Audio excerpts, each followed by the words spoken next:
السلام علیکم ورحمۃ اللہ وبرکاتہ۔ روزہ نمبر 1، روزہ کی شرعی تعریف یہ ہے کہ مخصوص چیزوں سے پرہیز کیا جائے اور وہ کھانا پینا اور جمع ہے، یعنی صبح صادق سے غروب آفتاب تک ان چیزوں کا استعمال ترک کرنا ہے۔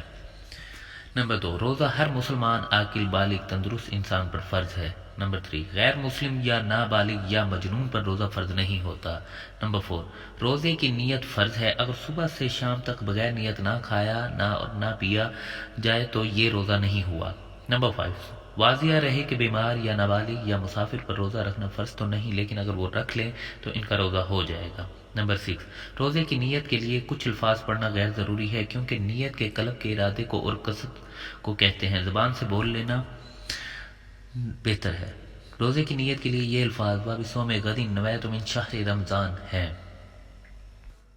السلام علیکم، دعا میں یاد رکھیے گا، جزاکم اللہ خیر۔